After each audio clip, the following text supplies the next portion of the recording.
التعلم والتعليم والتذكر والتذكير والنفع والانتفاع والإفادة والاستفادة والدعاء إلى الهدى والدعوة على الخير والحث على التمسك بكتاب الله وسنة رسوله صلى الله عليه وسلم ولا حول ولا قوة إلا بالله العلي العظيم. قال المصنف رحمه الله تعالى ونفعنا به وبعلومه في الدارين آمين اللهم. Apakah engkau ketahui hai Mu'adz? Mu'adz apa ni? Mu'adz bin Jabal radhiyallahu anhu. Sahabat yang dihantar ke Yaman. Faham ni? Sahabat yang mana bila Nabi kata akan ada satu orang utusan yang dihantar ke Yaman, semua tunduk. Faham? Semua bukan semua melihat Nabi dengan penuh kekhusyukan kecuali Mu'adz. Mu'adz saja yang tunduk. Sebab apa? Sebab dia nak mau Nabi pilih dia untuk hantar pergi Yaman. Akhirnya Nabi pilih Mu'adz. Bila Nabi sebut nama Mu'adz tu, hancur berkecai hati Mu'adz sebab dia akan berpisah dengan Nabi SAW. Ya, sangat cinta dia kepada Nabi. Dia nak sanggup berpisah dengan Nabi walaupun sekejap. Faham? Ada beberapa orang sahabat Nabi yang mana kalau nak nampak muka Nabi sakit. Mesti juga mau nampak muka Nabi dalam masa sehari tu. Kalau nak nampak sehari, dia akan jatuh sakit. Faham ni? Okay, apakah engkau ketahui hai Mu'adz, siapakah mereka yang mencari itu? Lalu Mu'adz menjawab, ya Rasulullah, sebenarnya siapa mereka itu? Lalu Nabi SAW menjawab, kan disebutkan ada nanti anjing neraka yang akan mencari-cari tubuh badan orang kan? Okey. Jadi Nabi tanya kepada Mu'adz, wahai Mu'adz, kamu tahukah siapa yang akan mencari-cari itu? Lalu Mu'adz menjawab, siapakah mereka itu ya Rasulullah? Maka Nabi SAW menjawab, itulah anjing-anjing yang garang di dalam api neraka yang akan mencarikan daging sehingga sampai ke tulang. Jangan kata sampai ke tulang, tulang pun hancur dikerjakan oleh anjing-anjing tersebut. Faham? Mu'adz bertanya, ya Rasulullah, siapakah orang yang mampu melaksanakan segala perkara yang engkau sebutkan tadi? Dan siapakah yang akan selamat daripada siksaan itu? Nabi SAW menjawab, itu sebenarnya mudah bagi orang yang dimudahkan oleh Allah. Kemudian lalu Khalid ibn Walid, okay? Panglima perang, Saifullah, kipas tu. Kemudian lalu bukan Khalid bin Walid, Khalid bin Ma'dan, perawi hadis ni. Perawi yang meriwayatkan hadis ni bernama Khalid bin Ma'dan berkata, maka aku tidak pernah melihat seseorang yang banyak membaca Al-Quranul Karim lebih daripada Mu'adz kerana beliau belum faham terhadap hadis yang besar ini. Hadis riwayatkan oleh Imam Ibnul Mubarak dalam kitabnya Az-Zuhud dan riwayat Ibnul Jauzi dalam kitabnya Al-Mawdu'at. Maknanya apa? Jadi kalau Imam Ibnul Jauzi masukkan dalam kitabnya Al-Mawdu'at, maksudnya hadis ini menurut pandangan Ibnul Jauzi hadisnya maudhu'. Hadisnya adalah palsu. Faham? Lihat takhrij Al-Iraqi. Tahu siapa Al-Iraqi ni? Kalau dalam kitab ni dia ada tulis di bawah tu kan? Al-Hafiz Al-Iraqi ni guru kepada Al-Hafiz Ibnu Hajar Al-Asqalani, yang pengarang kitab Fathul Bari tu. Faham? Syarah Sahih Bukhari. Pengarang tu Ibnu Hajar Al-Asqalani. Faham? Kenapa dinamakan Ibnu Hajar? Tahukah kisah di sebalik tu? Ibnu Hajar Al-Asqalani ni, faham? Dia ni satu orang yang otaknya lembab. Dalam kelas dialah yang paling lembab. Ibnu Hajar ni.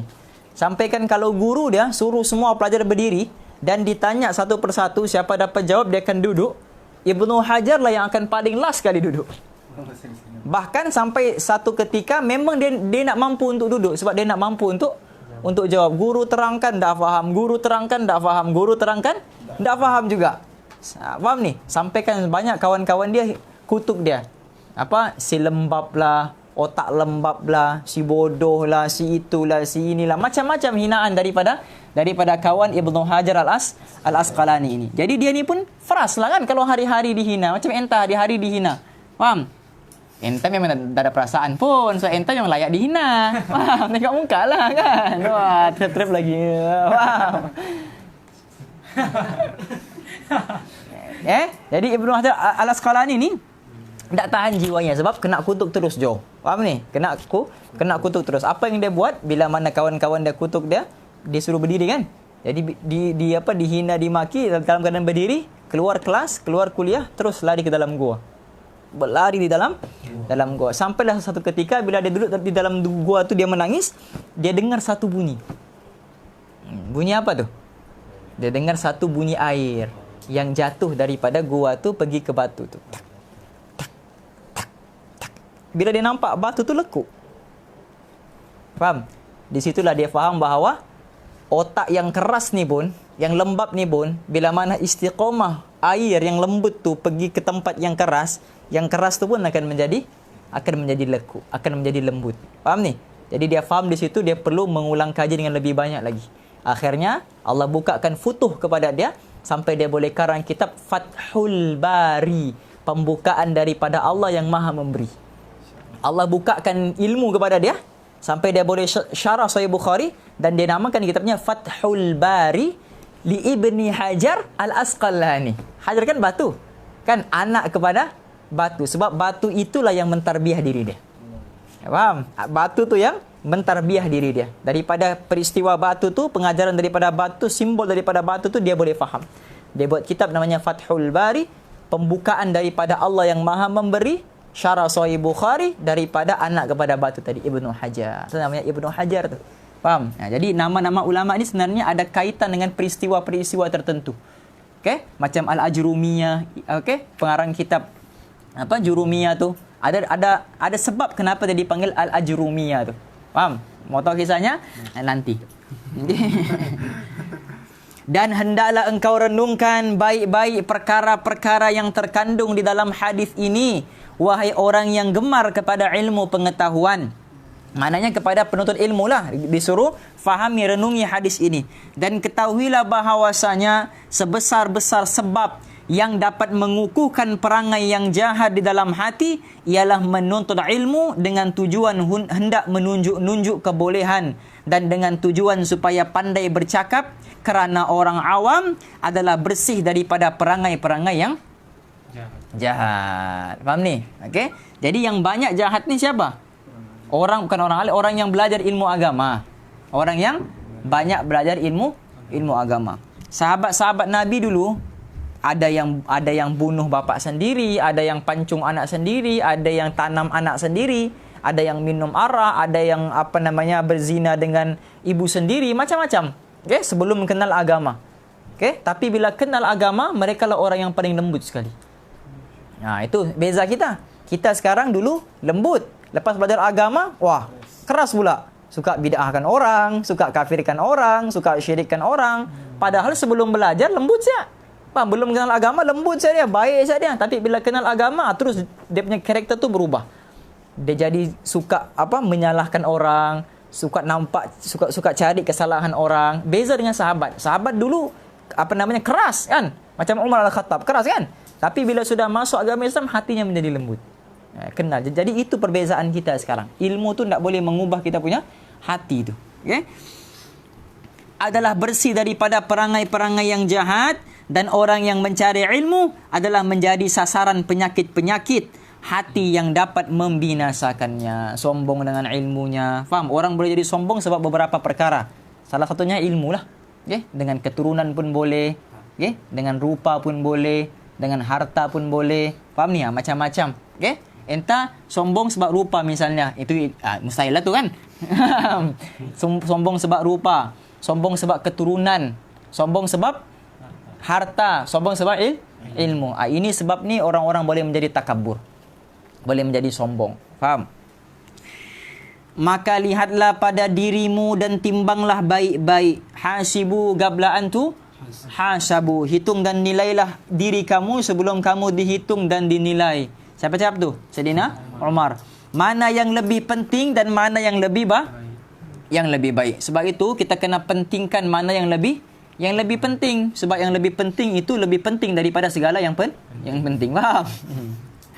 Apakah yang lebih baik itu belajar ilmu yang membawa engkau sampai berhati-hati daripada segala perkara yang dapat membinasakan engkau, lalu engkau sibuk dengan memperbaiki hatimu dan membangun akhiratmu, ataukah yang lebih baik itu engkau bergaul dengan orang-orang yang banyak bercakap kosong, maka engkau mencari ilmu yang menjadikan engkau orang yang takabur, riya, hasad dan ujub, sehingga akhirnya engkau akan binasa bersama dengan orang-orang yang jadi sebab tu kena cari kawan yang betul.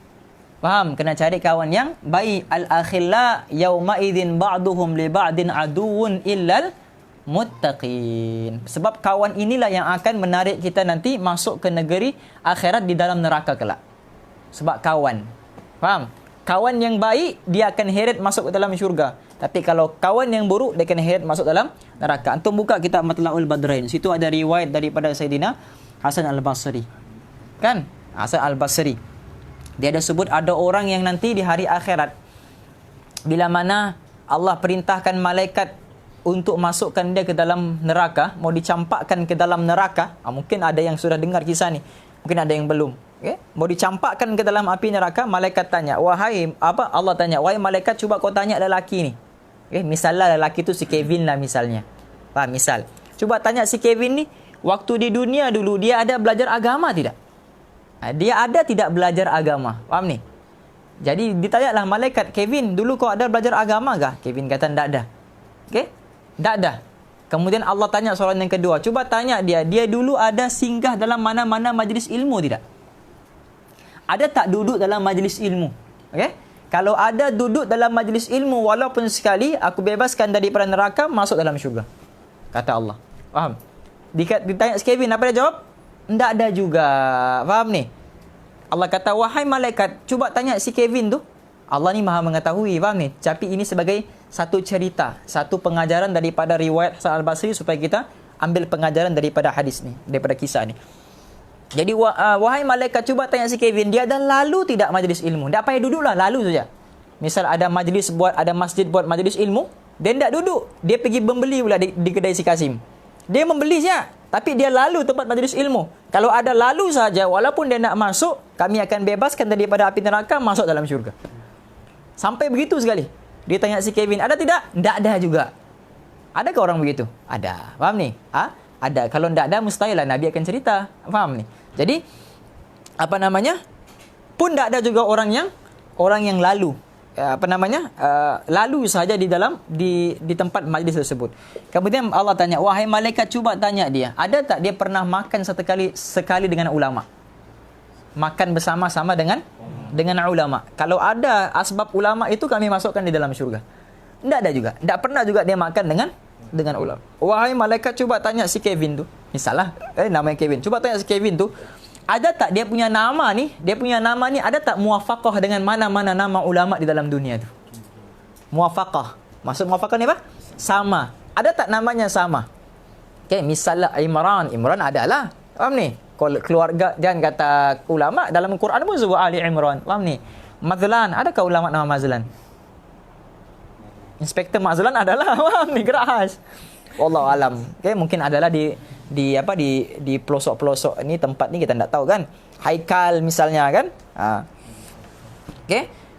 Kalau ada namanya bersamaan dengan mana-mana nama ulama di dunia ni, asbab ulama tu kami akan masukkan di dalam syurga. Semuanya tidak ada. Duduk majlis ilmu tidak, lalu majlis ilmu tidak, makan sama ulama tidak, namanya muwafaqah dengan ulama pun tidak. Jadi apa yang Kevin buat ni? Sibuk main ska. Wah, main ska. Jadi Allah kata, wahai malaikat, ambil dia, masukkan dia di dalam syurga. Malaikat terkejut, ya Allah, apa sebenarnya yang berlaku ni? Allah kata, sebenarnya dia ada satu kawan yang mana kawannya tu cinta kepada ilmu. Asbab kawannya tu cinta kepada ilmu, kawannya ini juga aku masukkan ke dalam syurga. Jadi itu pentingnya. Di sini mau dibagi tahu pentingnya mencari kawan yang suka kepada kehidupan akhirat, supaya kita pun boleh dapat syafaatnya nanti. Ini tidak kalau duduk dengan kawan-kawan yang suka dengan hal ehwal dunia, takut-takut nanti dia akan heret pula. Kaki kanan kita sudah masuk syurga, takut-takut dia pula yang akan tarik kita nanti masuk dalam neraka. Faham ni? Al-akhilla, kawan-kawan yang baik itu, kawan-kawan yang rapat dulu. Al-akhilla ni kawan-kawan yang sangat rapat.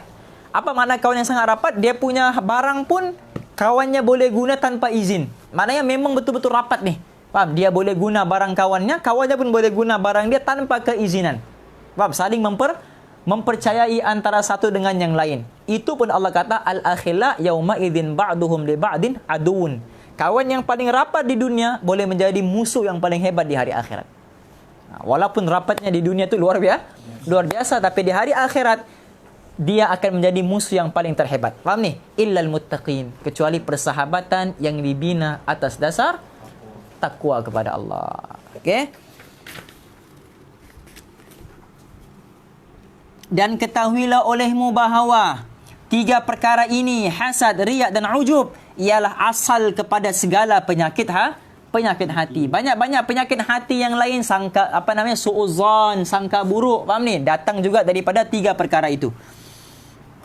Dan baginya tempat tumbuh yang sama, iaitulah hubbud dunia, cinta kepada dunia. Oleh kerana itu Rasulullah sallallahu alaihi wasallam pernah bersabda, hubbud dunya ra'su kulli khati'atin, cinta dunia itu adalah punca daripada segala kejahatan. Tengok dia kata, rawahu al-Baihaqi fil hadi wa sab'ina min asy-sya'b bi isnadi hasanin ila al-Hasan al-Basri mursalan.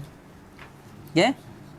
Al-Maqasid al-Hasanah lis-Sakhawi bab harful ha. Okey.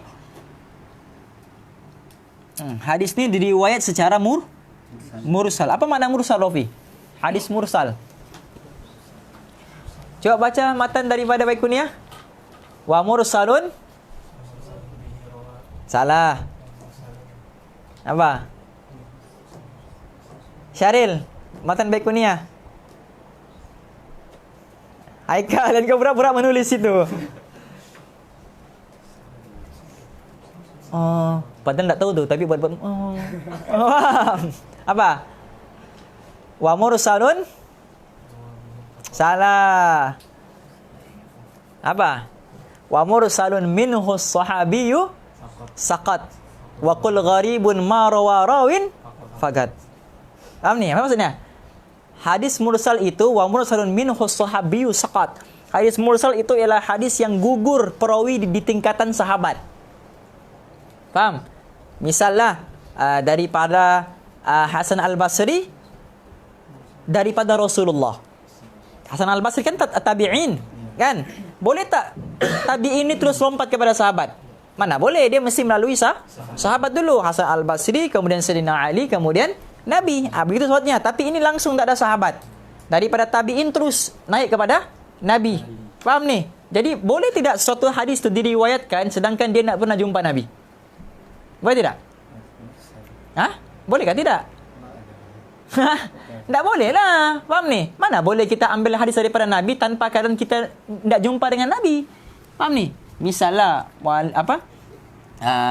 muallim sebut di dalam satu majlis. Misalnya contoh ya. Ustaz sebut dunia ni, misal dunia ni tipu daya. Akhirat Dunia tipu daya, akhirat kekal selamanya, misal. Okey? Jadi ustaz sebut tu umum di dalam majlis. Okey? Lepas ustaz sebut tu ustaz bagi tahu hadis ni kepada Rafi misalnya. Okey? Jadi ustaz pun meninggal. Lepas ustaz meninggal, Enta dengan si Rafi ni kan kawan. Okey? Si Rafi pun meninggal. Tapi Enta ambil hadis tu daripada ustaz. Okey? Enta kata, Ustaz Asul pernah riwayatkan satu perkataan kepada kami. Ustaz Asul kata, dunia itu tipu daya, akhirat kekal selamanya. Boleh tak orang berpegang kepada apa yang Enta cakap? Boleh tidak? Tak boleh lah, sebab apa? Maknanya Enta menipu. Faham? Enta menipu sebab Ustaz tak pernah cakap dengan kau pun. Ustaz cakap dengan si Ropi. Ustaz meninggal, Ropi pun meninggal. Jadi kau ambil hadis perkataan Ustaz tu daripada siapa? Macam mana Enta ambil daripada dia? Dia pun meninggal.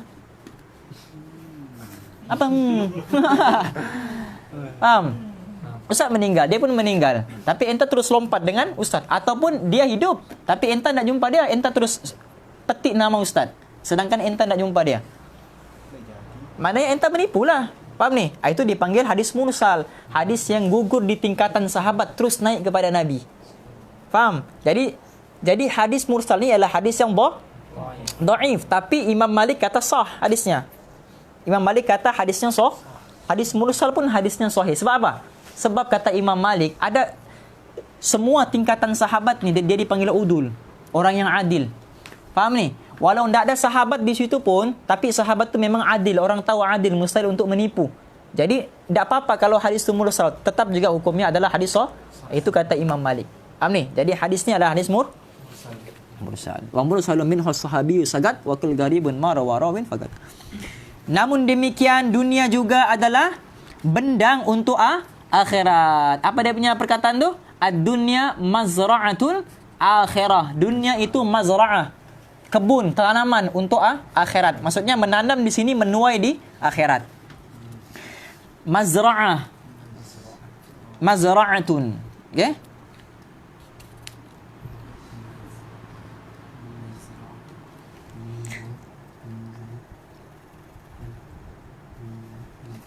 Maka sesiapa yang mengambil dunia sekadar yang ia perlukan, yaitu sekadar yang digunakannya untuk sampai ke negeri akhirat, maka dunia yang seperti ini adalah ladang akhirat. Tetapi siapa yang mengambil dunia hanya semata-mata untuk mencari kesedapan dan kebahagiaan, maka dunia itu pasti akan membinasakannya. Sebab dunia ni memang tipu daya. Faham? Nabi nampak satu orang wanita yang sangat tua. Wanita ke kambing? Saya dah ingat dia punya riwayat. Wanita yang sangat tua. Okay? Wanita yang sangat tua ini yang memang kerepot sudah munggah dia. Yang memang apa? Dia punya pipi pun jatuh, rompong. Memang sudah apa? Apa ni orang kata? Kerepot lah, dimakan usia. Faham? Dimakan usia so dia punya muka. Tapi dikasih pakai gincu. Dikasih pakai bedak, dikasih pakai apa merah-merah ni? Apa? Blusher?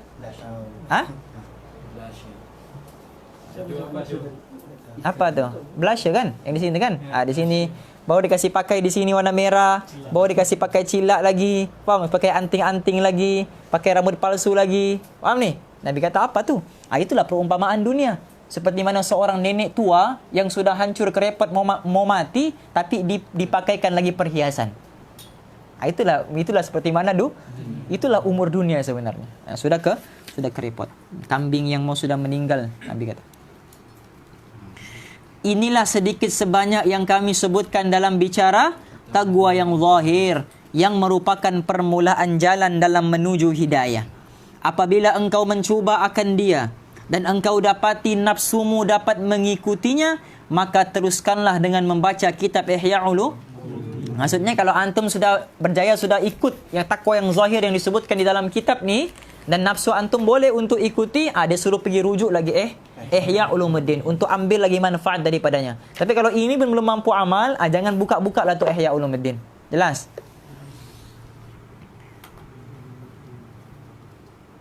Supaya engkau sampai kepada bicara taqwa yang batin. Okey? Usaha dulu untuk perbetulkan yang zahir ni, baru yang batin ni sedia untuk diperbetulkan. Kemudian setelah itu, apabila hati nuranimu telah engkau penuhkan dengan taqwa, maka ketika itulah akan terbuka hijab antaramu dan antara Tuhanmu. Orang faham ni? Sebab tu orang yang dalam hati kita ni, dia ada satu urat yang macam rambut. Dan urat ni dia akan hidup kalau orang berzikir. Faham? Dia akan hidup. Okay? Tapi kalau orang yang tak berzikir, dia nak hidup ni. Okay?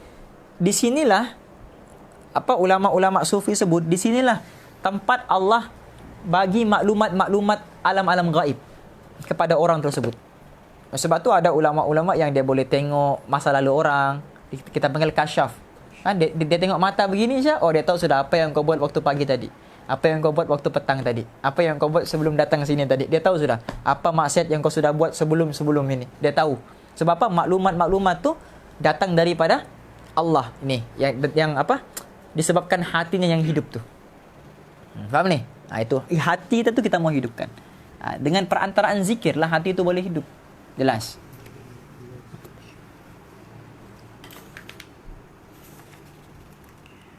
Okey. Mana tadi? Kemudian setelah itu apabila hati nuranimu telah engkau penuhkan dengan takwa, maka ketika itulah akan terbuka hijab antaramu dan antara Tuhanmu. Sebab itu Sayyidina Umar Al-Khattab dia boleh ketika khutbah, faham? Ketika khutbah dia boleh bagi tahu kepada pasukan tentera yang sedang berperang untuk undur. Faham? Untuk undur, untuk patah balik. Padahal tengah baca khutbah tu. Tengah-tengah baca khutbah tiba-tiba dia kata apa? Undur. Maknanya pulang. Jadi terkejut orang yang dengar khutbah tu. Faham ni? Dia terkejut orang yang dengar khutbah. Rupa-rupanya apa? Rupa-rupanya Sayyidina Umar ketika dia khutbah dibentangkan di hadapan mata dia situasi perang yang sahabat-sahabat lain sedang hadapi. Dibuka oleh Allah dia punya hijab. Itu kata Nabi, ittaqu firasatal mu'min fa innahu yanzuru binurillah. Takutilah kamu terhadap firasat orang yang beriman kerana mereka melihat dengan cahayanya Allah. Macam yang kisah yang Ustaz selalu sebut tu kan, mimpi kan. Sayyidina Umar Sayyidina Umar Al-Khattab dia selalu bagi kurma selepas subuh. Okey, amalan Sayyidina Umar ni dia selalu bagi kurma kepada orang-orang yang datang solat subuh ni. Dia bagi kurma satu. Jadi Sayyidina Ali radhiyallahu taala anhu warda, sebelum subuh dia datang tu, malam tu dia mimpi. Sayyidina Ali kan ini kan? Sayyidina Ali mimpi. Jadi bila Sayyidina Ali mimpi, Sayyidina Ali kan mimpi? Sayyidina Ali mimpi, dia mimpi jumpa Nabi. Kan? Sayyidina Ali mimpi jumpa Nabi kan? Kan Sayyidina Ali mimpi jumpa Abu Bakar? Bukan Sayyidina Ali yang bagi kurma.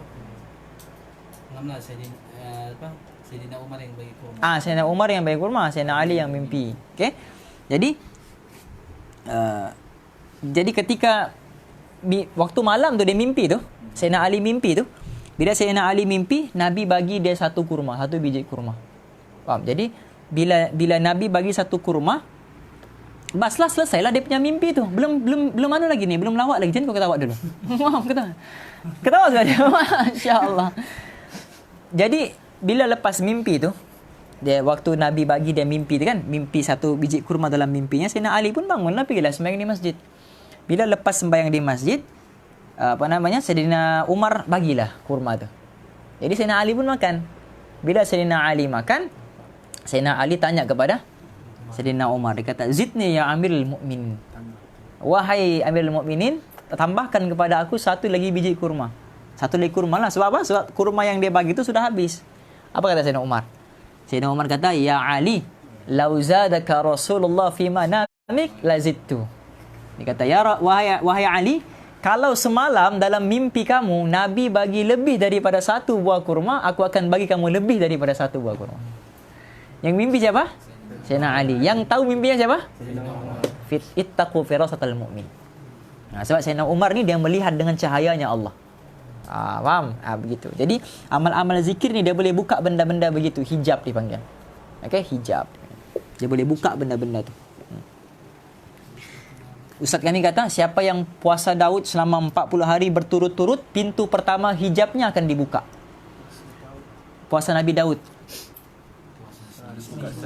Sehari puasa, sehari buka. Sehari puasa, sehari buka. Sehari puasa, sehari buka. Selama 40 hari berturut-turut, Allah akan buka pintu hijabnya yang pertama. Macam kan, Mai Togai, Rock Lee kan dia ada buka pintu-pintu tu kan. Pintu pertama dibuka. Pintu kedua dibuka, kan? Orang yang banyak zikir 40 hari berturut-turut dia puasa Nabi Daud, pintu hijabnya yang pertama akan dibuka. Begitu.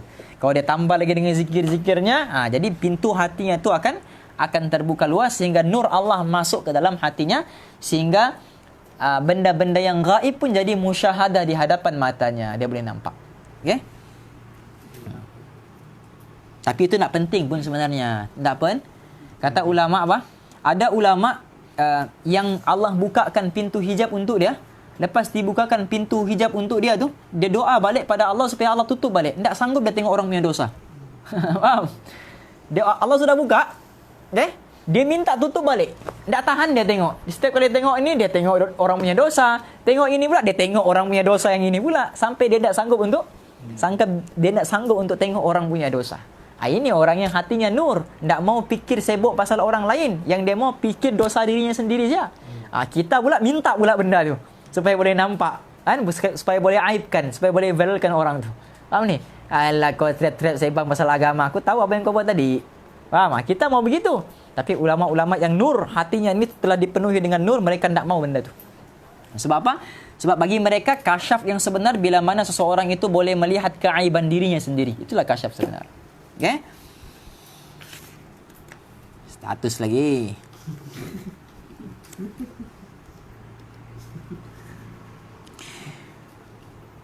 Okay? Akan terbuka hijab antaramu dan antara Tuhanmu, dan akan terbuka pula bagimu segala cahaya ma'rifat. Ini Ustaz bagi tahu tadi, cahaya ma'rifat tu. Okay? Dan akan mengalir daripada hatimu pancaran hikmah, dan akan jelaslah bagimu segala rahsia alam, apa ni?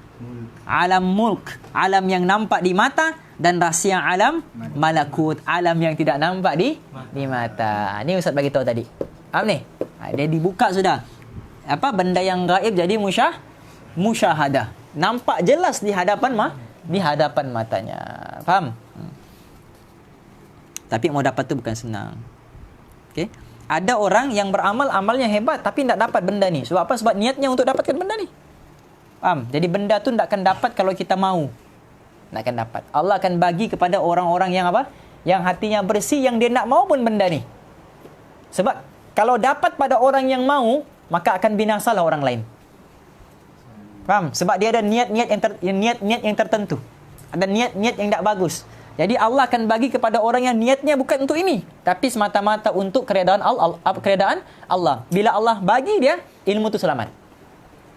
Sebab dia nak akan tengok dosa orang lain, dia tak akan tengok aib orang lain, dia akan gunakan ilmu tu ke tempat yang sepatutnya.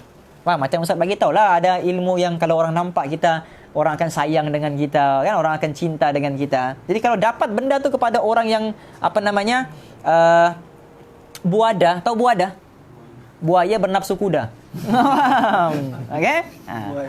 Kalau kena dengan antum yang buada ni, lagi bahaya benda tu. Faham? Benda tu, ilmu tu akan menjadi jahat. Tapi kalau kena dengan orang-orang yang soleh, faham ni? Yang tahu cara gunanya, bukan guna di tempat yang betul. Faham ni? Benda tu tak ada masalah. Benda tu terpelihara. Sama lah macam ilmu ni. Kalau ilmu ni dapat kepada tangan orang-orang yang jahat, maka akan jahat pula kesannya. Kesannya akan jadi buruk. Tapi bila ilmu ni dapat kepada orang-orang yang baik, maka dia akan bagi manfaat pula kepada orang lain. Misal apa? Misalnya orang yang ruqyah. Faham? Orang yang ruqyah ni kan, bila mana dia ni jaga hubungannya dengan Allah, jaga zikirnya, Allah buka hijabnya, dan qadarullah dia juga bertepatan dengan situasi waktu itu dia pula seorang peruqyah. Jadi dia boleh scan benda-benda begitu. Dia boleh tahu jin ni sudah keluar ke belum. Dia boleh nampak benda alam di sebalik mata. Benda yang dia nampak pun boleh jadi musyahadah. Dia boleh nampak, di sini ada jin, di sini ada ini, di sini ada itu, di sini ada ini. Dia boleh nampak. Itu pula dia punya kelebihan kalau kena kepada orang yang betul. Tapi kalau kena kepada orang yang tak betul, faham ni? Dia akan jadi sesat dan menyesatkan. Jelas Jadi niat bukan untuk dapatkan ini. Niat bukan untuk mendapatkan ini, tapi niat untuk mendapatkan Allah. Dan akan mudahlah bagimu mencapai ilmu hakikah yang menjadikan engkau memandang rendah terhadap ilmu yang baru-baru, yang tidak ada disebutkan di zaman para sahabat dan para tabi'in radhiyallahu anhum ajma'in. Okey? Dan jika engkau hanya menuntut ilmu apa? Qila dan qal. Artinya apa? Ilmu perdebatan. Okey? Qila wal maqal dipanggil.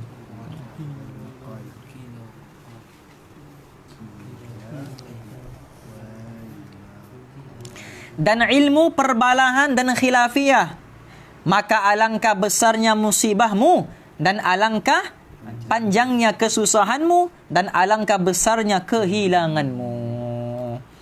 Ketika itu buatlah apa sahaja yang engkau kehendaki, kerana dunia yang engkau tuntut dengan menggunakan agama sudah tidak selamat lagi bagimu, manakala akhiratmu pula pasti akan hilang daripadamu.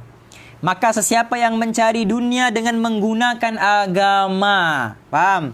Ia akan rugi di dunia dan di hari akhirat. Dan sesiapa yang meninggalkan dunia dan memberi perumpamaan, penumpuan kepada agama, pasti ia akan untung kedua-duanya sekali. Tinggalkan duniamu yang sementara demi akhiratmu yang ya, Ustaz kami selalu sebut, dia kata, jangan kita fokus untuk bina kehidupan kita di hari akhirat, sedangkan pada masa yang sama kita membina kehidupan kita, masa yang sama juga kita sedang meruntuhkan rumah kita di dalam syurga nanti.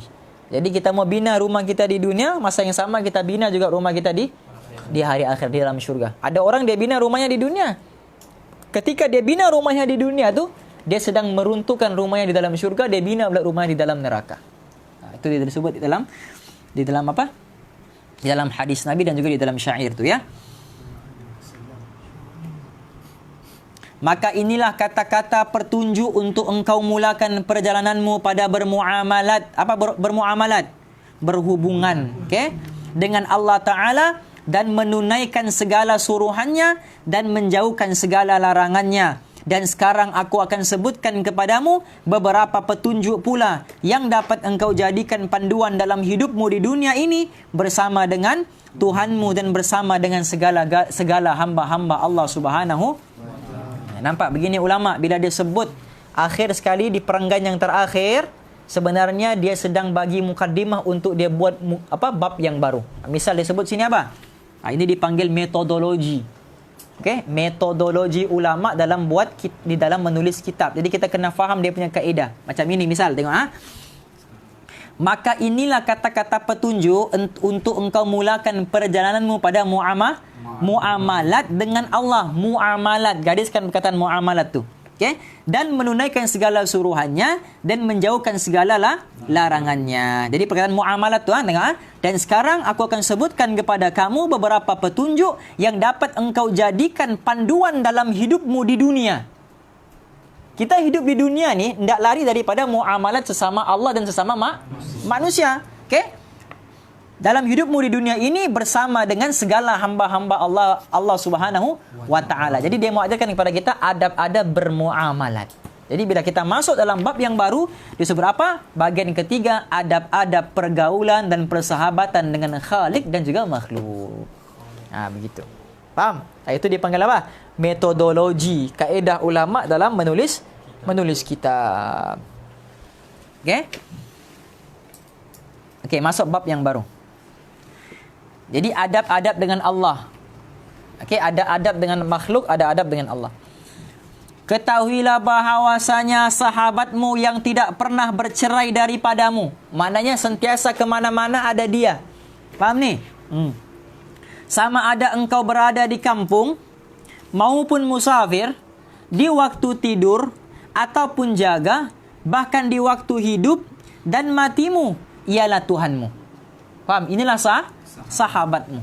Okey? Dan penghulumu dan penolongmu dan penciptamu. Okey? Jadi Allah ni dia boleh menjadi sahabat yang paling terbaik daripada sahabat kita yang terbaik, tapi Allah juga boleh menjadi musuh kita yang paling jahat daripada segala musuh kita yang paling jahat. Bergantung kepada bagaimana kita melayani Allah.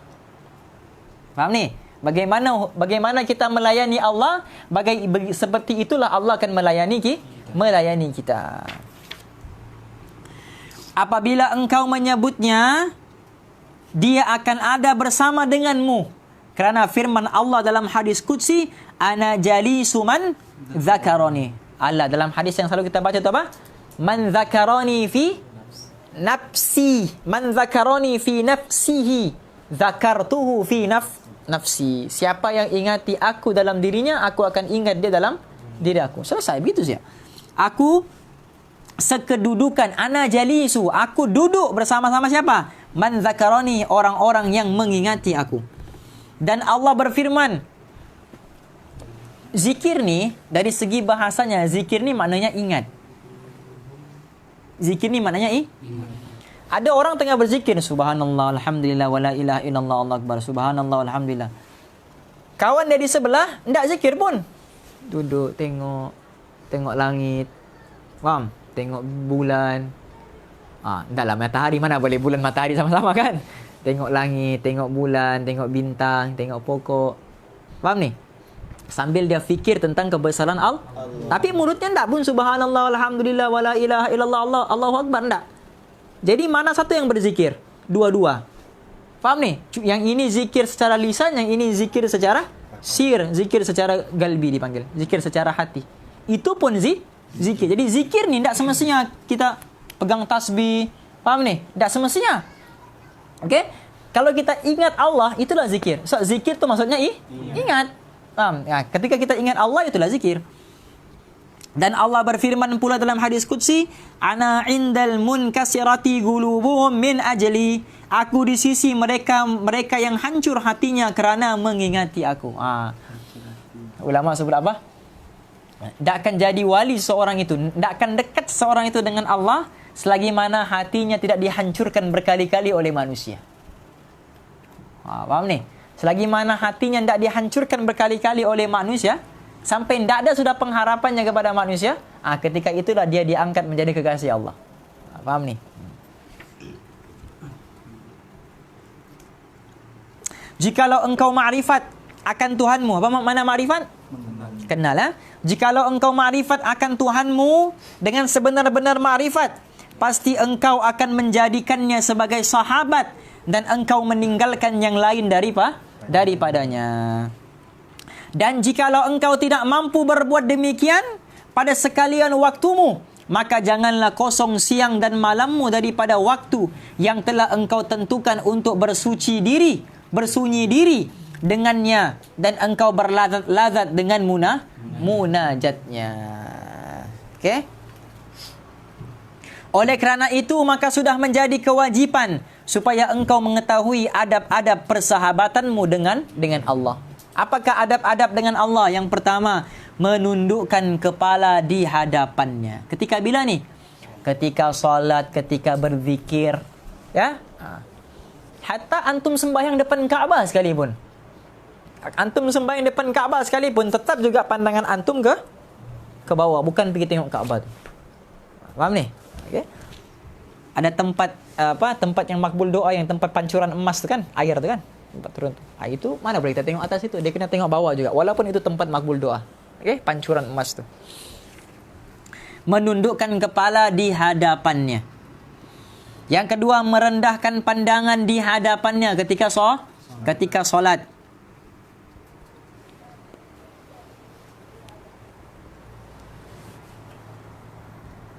Dia begini. Dalam hadis sebab al-khalqu iyadullah, makhluk-makhluk Allah ni ialah keluarga Allah. Makhluk-makhluk Allah yang lain ni merupakan wakil daripada Allah. Faham? Maksud merendahkan pandangan kepada Allah ni bukan maksud kita rendahkan pandangan kepada Allah saja, tapi seluruh ciptaan Allah. Makhluknya, tumbuhannya, binatangnya, kena rendahkan kita punya maqam serendah-rendahnya. Pandangan di sini bukan dengan makna pandangan mata, tapi pandangan di sini dengan makna pandangan hati. Sangkaan kita kepada makhluk Allah.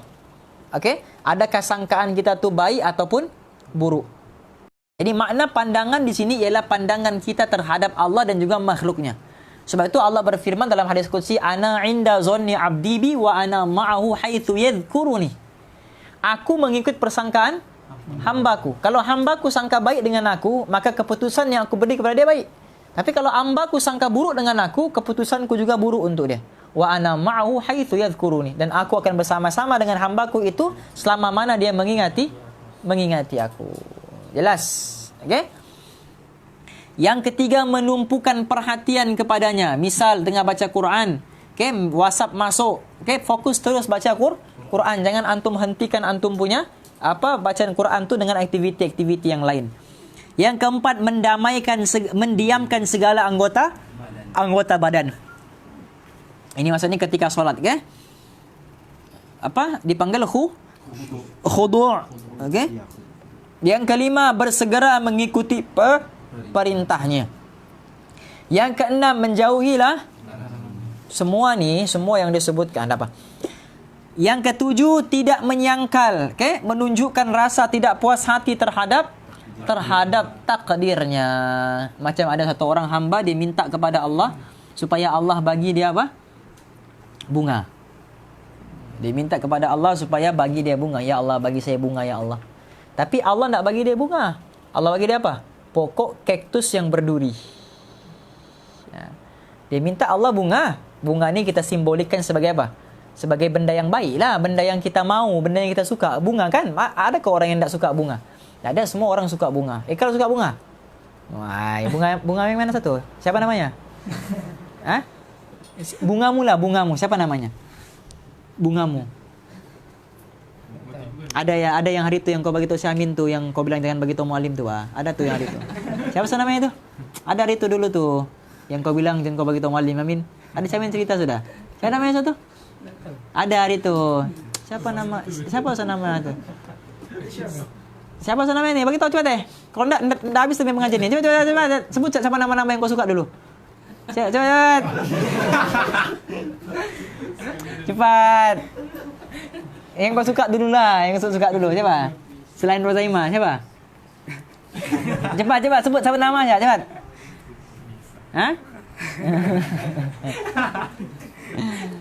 Tawarkan orang. Okey?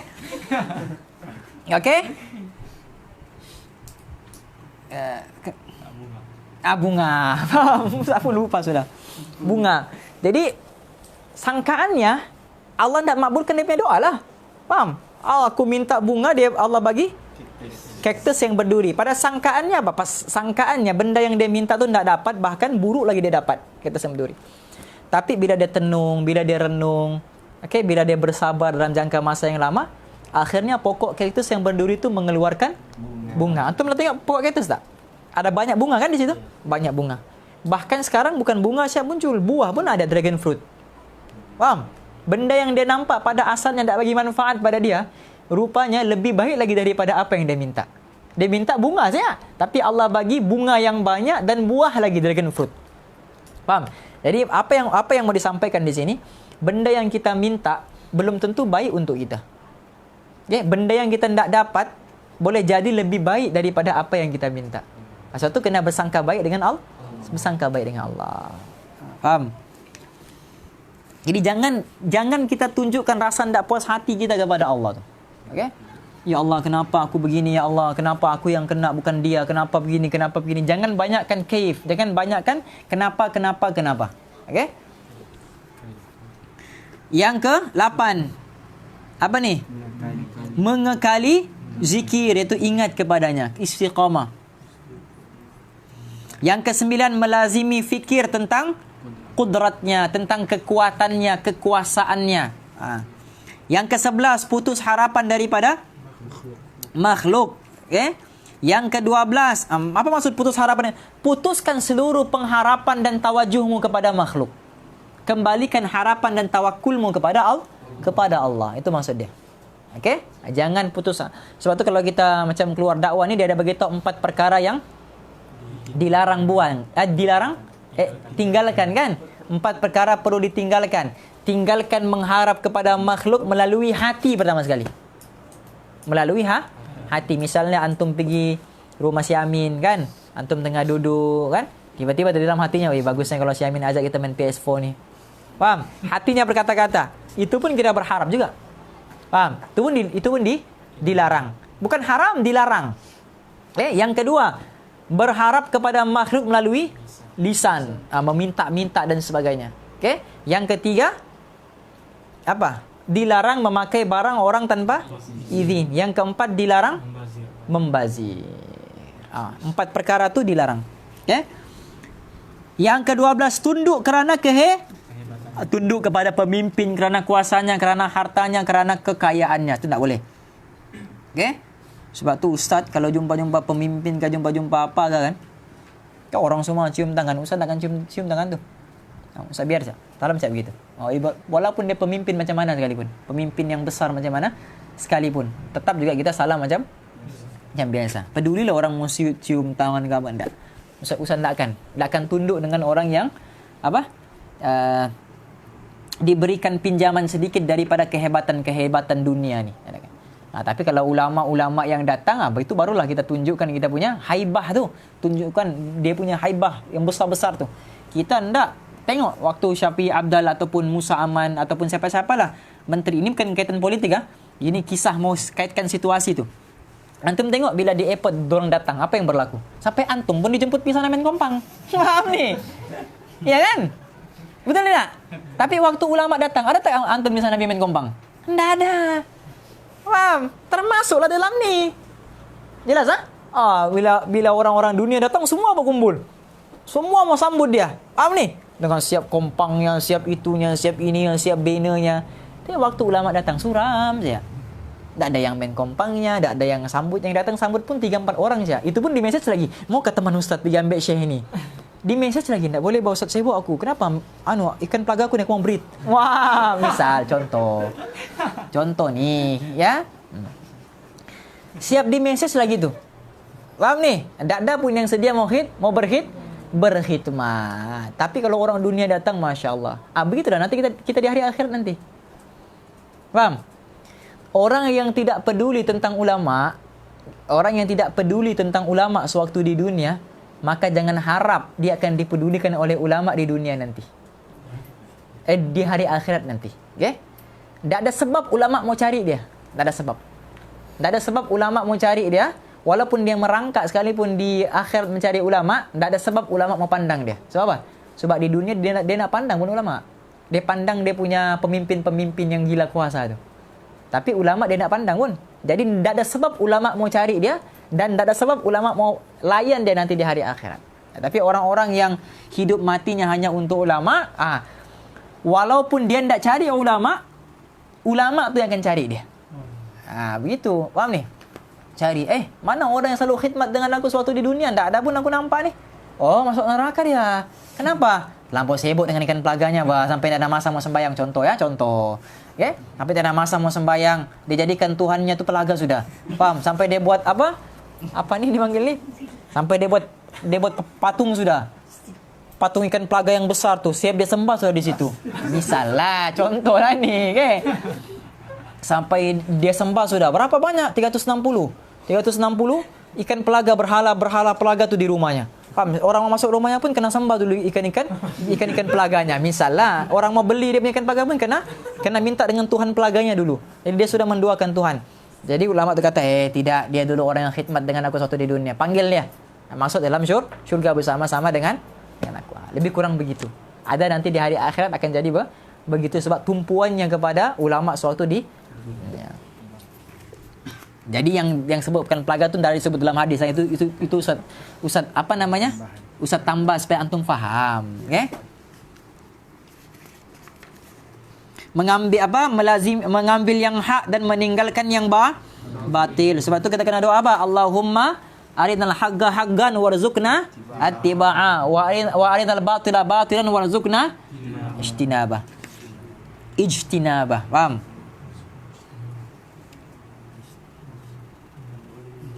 Yang ke-11, putus harapan daripada ini macam sudah aja tadi ni kan? 13 sudah. Pecah hati.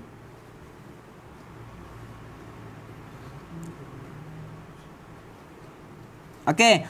Tunduk kerana kehebatannya, pecah hati kerana malu daripadanya. Mana pecah hati kerana malu daripada ni maksudnya apa? Maksudnya tak ada hati sudah membuat maksiat sebab malu dengan Allah. Allah nampak. Itu maksudnya. Pecah hati. Maksudnya hatinya ni tak ada sudah perasaan untuk buat maksiat. Dia pecahkan berhala-berhala hati di dalam hatinya keinginan untuk melaksanakan maksiat. Kerana apa? Sebab dia malu dengan Tuhannya. Allah nampak. Okey? Begitu. Yang ke-14, merasa tenang dalam kehidupan kerana percaya dengan jaminannya. Ialah Allah yang pelihara. Siapa yang tak yakin dengan peliharaan Allah? Yang ke-15, bertawakul, bersih diri kepada kelebihannya kerana percaya dengan pilihan Allah. Maka inilah sekalian adab yang patut menjadi pakaianmu di waktu siang dan di waktu malam bersama dengan sahabatmu yang tidak pernah bercerai daripadamu, yaitu Allah. Okay? Penglihatannya tidak pernah bercerai dengan kita, pendengarannya tidak pernah bercerai dengan kita, takdirnya tidak pernah bercerai dengan kita. Bersalahan dengan makhluk, maka engkau berpisah dengan mereka pada sebahagian masamu. Wallahu a'lam. Nanti kita sambung adab-adab seorang alim pula. Adab seorang guru. Jadi kita belajar adab-adab saat ini.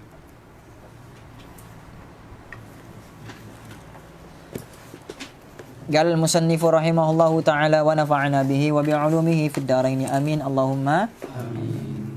Bismillah.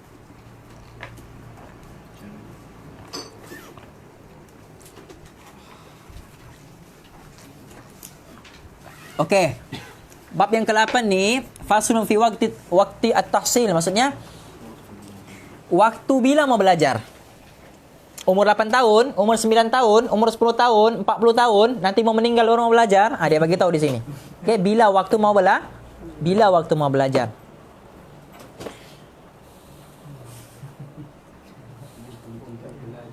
Okey?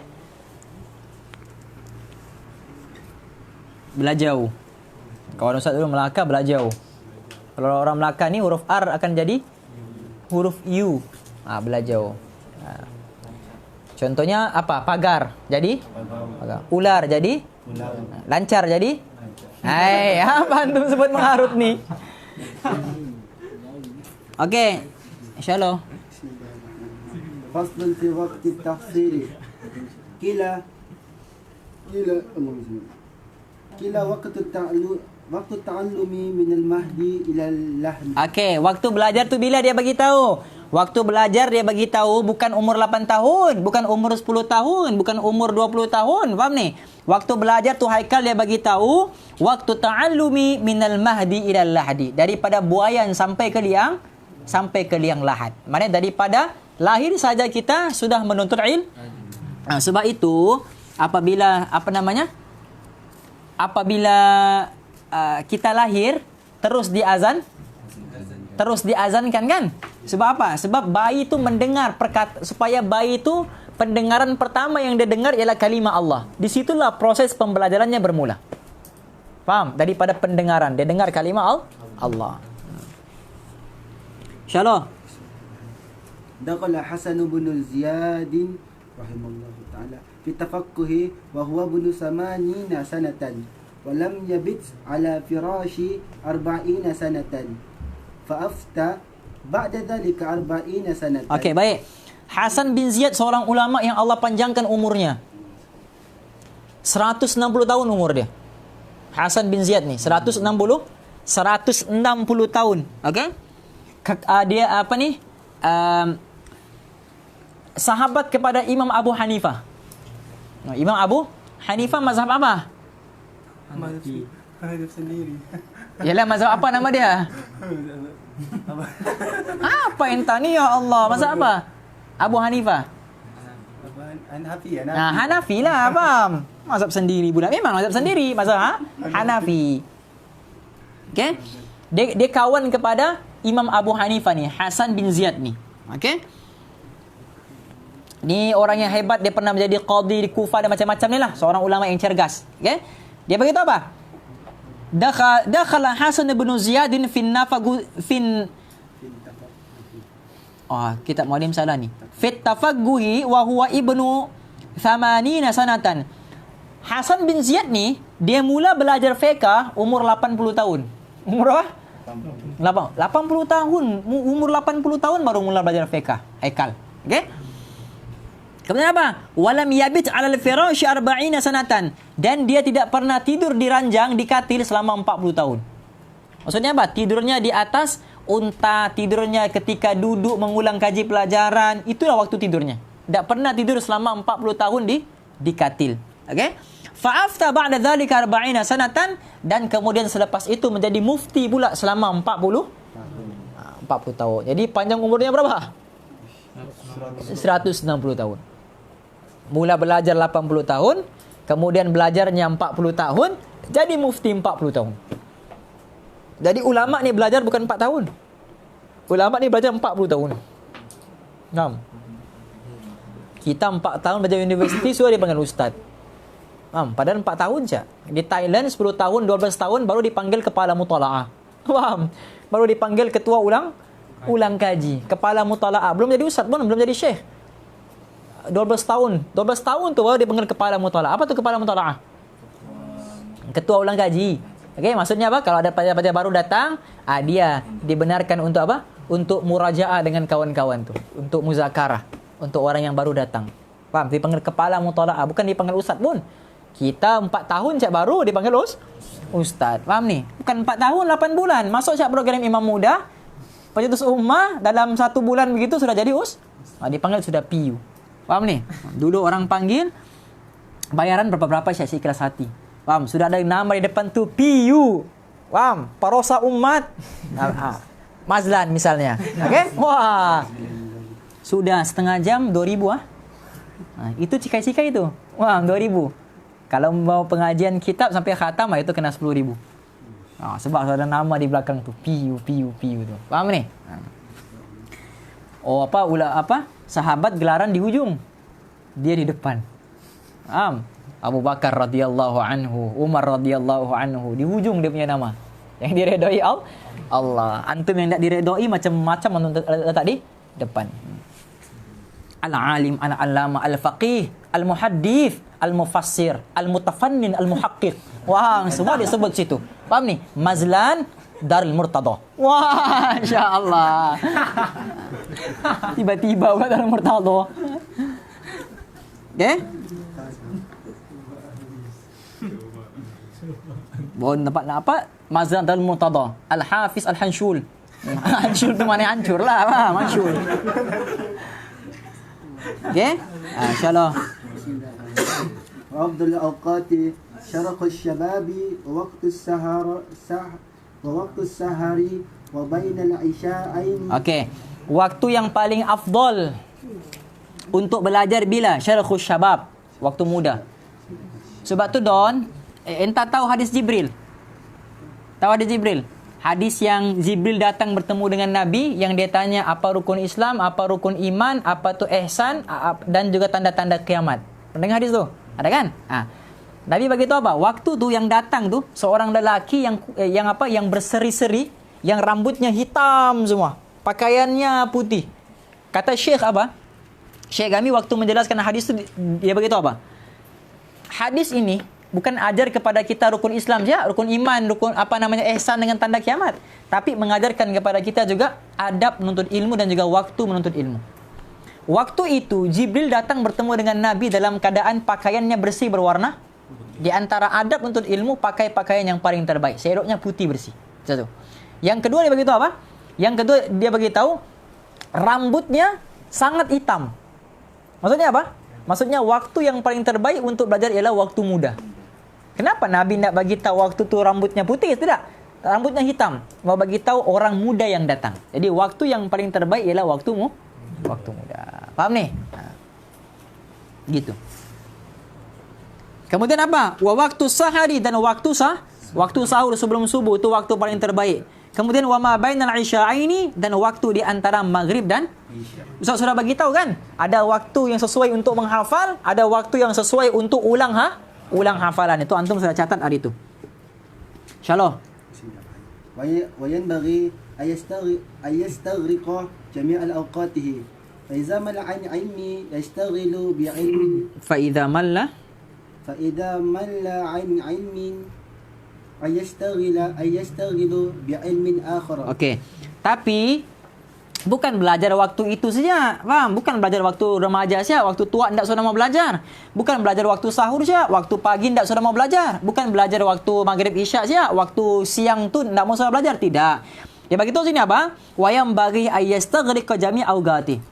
Okey? Tetap juga dianjurkan untuk manfaatkan seluruh masa yang ada untuk belajar. Fa idza malla min ilmin yashtaghilu bi ilmin akhar. Dan kalau dia sudah bosan dengan ilmu yang dia belajar tu, misal dia ulang kaji, bosan sudah dia. Subjek yang sama. Okey? Kemudian yastaghilu bi ilmin akhar, maka tukar pula dengan fan ilmu yang lain. Misalnya dia belajar fiqh bersama-sama. Okey, tukar lagi hadis pula. Dia jangan satu itu sampai kamu mati, akan jadi bosan, tak semangat. Faham? Sebab itulah amal ni pun Allah bagi kepelbagaian. Allah bagi zikir. Zikir tu pula macam-macam. Subhanallah ada, alhamdulillah ada, Allahu akbar ada, la ilaha illallah ada, subhanallah wa bihamdihi ada, subhanallah ada.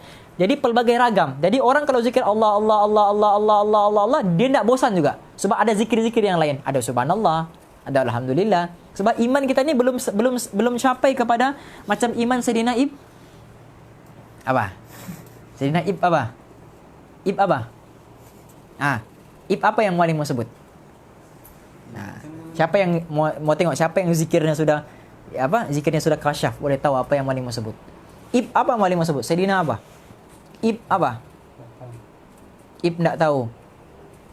Apa? Ibrahim alaihi salam. Nabi Ibrahim. Nabi Ibrahim ni kan kaya. Dia ada apa? Dia ada kerajaan apa? Sampaikan jin pun dia ada kerajaannya sendiri kan? Kaya, dia boleh cakap dengan macam-macam. Nabi Ibrahim, Nabi Sulaiman. Bukan Nabi Ibrahim.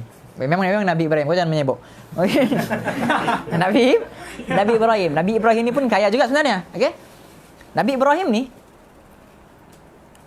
bila dia dengar orang sebut Allah, kan? Orang sebut Allah. Cakap lagi. Ulang lagi. Allah. Sampai orang tu cakap apa? Apa aku akan bagi kalau aku sebut Allah? Dia bagi satu apa ni? Satu kantung emas tu. Emas, dinar tu kan? Emas mau banyak. Bukan dinar lah, Ustaz tak pasti apa. Emas lah. Baik kok emas ni. Sebut Allah. Bagi lagi. Dia punya sedap sebut Allah tu. Sampai kan apa? Sampai dia kata kalau aku ada harta lagi satu dunia ni pun aku akan bagi kepada orang yang sebut nama Allah tu. Bukan sebab dia sebut tu, sebab sedapnya dia dengar nama Allah. Ente sebut Allah? Diam. Tak sedap langsung Ustaz dengar. Faham? Tak ada roh. Faham ni? Apa sabar sebut Allahu Akbar. Tiang tu, bukan tiang arash, tiang kerajaan Rom dan Farsi bergegar. Retak tu tiang, retak. Sebab Allahu Akbar saja. Faham? Retak tu tiang. Sebab Allahu Akbar, retak tiang. Faham? Kita azan maghrib kampung Jawa, Allahu Akbar. Faham? Hati sendiri tak bergoncang. Faham ni? Sebab apa? Sebab tak ada nur kita punya kita punya sebut Allah tu masih tak ada nur lagi. Orang kita sebut zikir pun sampai orang suruh diam. Sebab tak ada nur tu. Jelas ni? Nama sebut Allah. Oh sedapnya. Ulang lagi. Allah. Lagi. Allah. Lagi. Itu Sayyidina Ibrahim alaihissalam. Faham ni? Okey, insyaAllah. Bismillahirrahmanirrahim. Wayanbaghi. Wakana Ibnu Abbasin radhiyallahu anhu ta'ala. Okey, kalau Ibnu Abbas radhiyallahu anhuma idza malla min al-kalami yaqulu hatu diwanal asy-syu'ara'i. Okey. Kata apa? Sayyidina Abdullah bin Abbas radhiyallahu taala anhuma, okey, bila mana dia sudah bosan, idza malla minal kalami, bila mana dia sudah bosan dengan ilmu kalam, okey, maka dia bilang apa? Hatu diwana syu'ara, maka ambillah buku syair-syair ni dia simpan disebut sebagai diwan. Macam diwan Imam Syafi'i, dikumpulkan di situ semua syair-syair Imam Syafi'i. Diwan Zuhair, Diwan Urwah bin Zuhair, faham ni? Diwan Sayyidina Hasan bin Thabit. Itu semua dia punya diwan-diwan dia. Dipanggil himpunan syair-syair. Okey. Dia kata apa? Ambilkanlah buku diwan syair, penyair-penyair. Maka dia mau baca pula syair-syair. Insyaallah. Kana Muhammad bin al-Hasan rahimahullah taala la yanamu laila wa kana yadhu indahu dafatira wa kana idza malla min naw'in ينظر في نوع آخر وكان يضع عنده الماء ويزيل نومه بالماء وكان يقول النوم من الحرارة فلا بد من فلا بد من دفعه بالماء البارد. Okey. Wa kana Muhammad bin Hasan la yanamul lail. Muhammad bin Hasan ini dia tidak tidur semalaman. Okey? Semata-mata untuk apa? Semata-mata untuk wa kana yad'u indahu dafatir. Semata-mata untuk apa ni? Mengulang kaji buku dengan banyak buku. Okey, dengan banyak kitab-kitab. Wa kana idza malla min naw'in yanzuru fi naw'in akhar. Apabila dia bosan dengan satu tajuk buku, maka dia akan berpindah kepada tajuk buku yang lain. Wa kana yad'u indahul ma, bahkan dia juga kadang-kadang akan mengambil air, meletakkan air di sisinya. Wa yazilu naumahu bil ma, dan dia menyiramkan tempat tidurnya dengan air. Wa kana yaqul an-naum minal hararati fala budda min daf'ihi bil ma'il barid. Dia kata tidur ni bersumber daripada apa? Daripada panas, maka harus dilawan dengan air yang dingin. Okey? Masuk bab yang baru, fasal yang ke-9, fi syafaqati wan nasihati, fasal kasih sayang dan juga nasihat.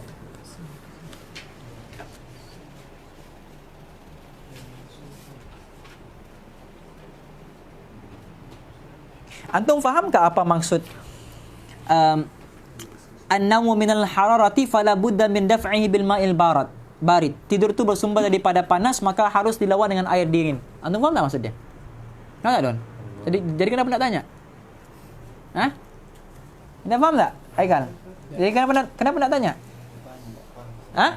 Kenapa nak tanya? Antum kalau antum tak faham terus tanya. Faham? Bukan antum ikut sia. Nanti ada benda yang kamu tak faham walaupun sudah khatam. Okey? Kalau tak faham tanya. Maksudnya air tu bukan dia guna untuk siram tempat tidurnya. Maksud yang Ustaz belajar dululah, yang Syekh yang bagi tahu.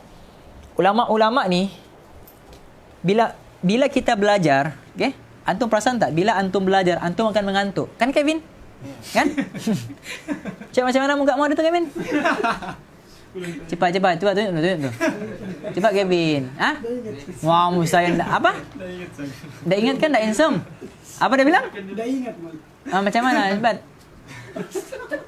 Tak, kau buatlah banyak-banyak. Jadi maulah cakap, okey yang ini betul. Cepat. Okey. Jadi kalau antum belajar antum akan mengantuk kan? Mengantuk kan? Tapi cuba kamu habis belajar waktu makan. Imran. Waktu makan. Mengantuk ke tidak? Tidak kan? Sebab apa? Sebab waktu antum belajar, syaitan akan datang di mata antum. Faham? Dia akan apa? Lolai di mata antum tu, faham? Faham? Kenapa? Dia akan lolai mak hitung mana. Faham? Dia akan menari di mana? Di mata antum sampai antum pun begitu. Faham ni? Dia akan bermain di mata antum. Faham? Kemudian dia akan duduk di bahu antum supaya antum rasa penat. Antum akan rasa berat. Okey? Kemudian dia akan duduk di punggung antum sampai antum rasa macam tak selesa. Kejap bergerak sana, kejap gerak sini. Kejap gerak sana, kejap gerak sini. Itulah fungsi syaitan. Dia akan mengganggu antum untuk fokus. Faham ni? Okey?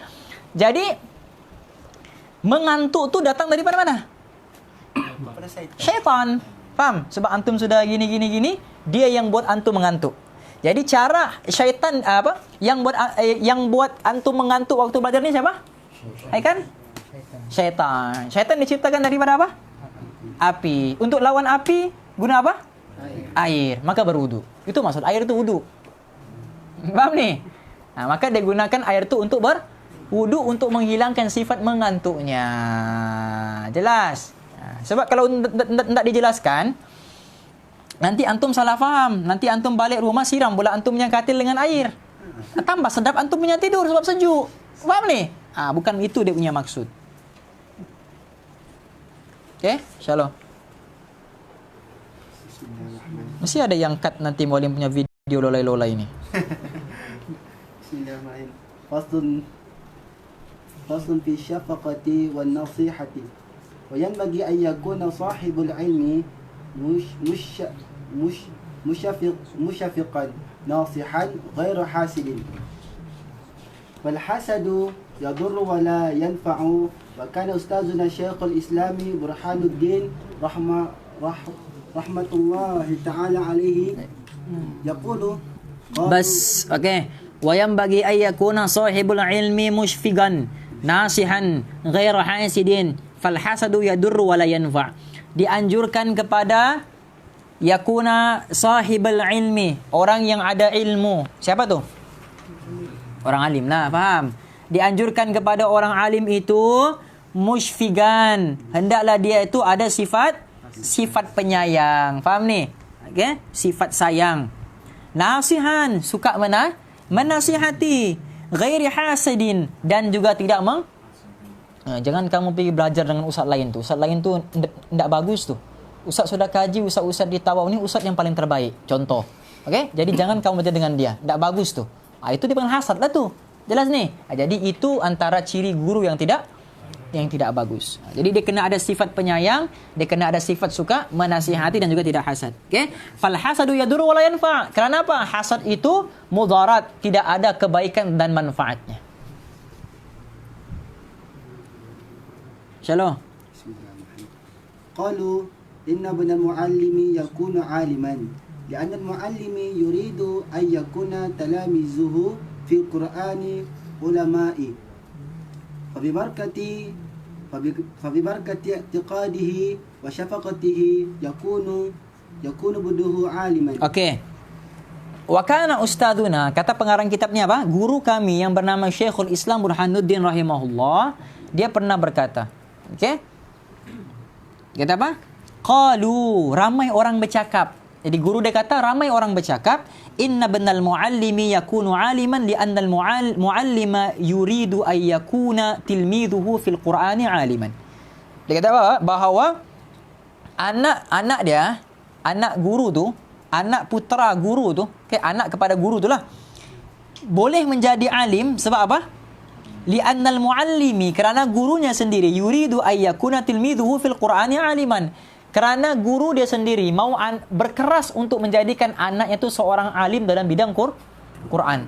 Walaupun bapaknya tidak berkeras, tapi guru itu sendiri, faham? Gurunya sendiri berkeras supaya anak muridnya menjadi alim di dalam Al-Quran. Fa bi barakati i'tiqadihi wa syafaqatihi yakunu ibnuhu aliman. Dan kerana atas berkat keyakinannya, kasih sayangnya, kemudian berkatnya itu, maka anaknya menjadi alim. Insyaallah. Wa kana yuhka anna fadra al-ajallu burhan al-a'immati rahimallahu ta'ala ja'ala waqta sabaqi libnaihi sadri syahidi Husamiddin rahimallahu ta'ala wa sadri Sa'idi Tajuddin rahimallahu ta'ala waqt ad-dahwati kubra ba'da jami'il asbaqi fakana yaqulani inna tabi'atana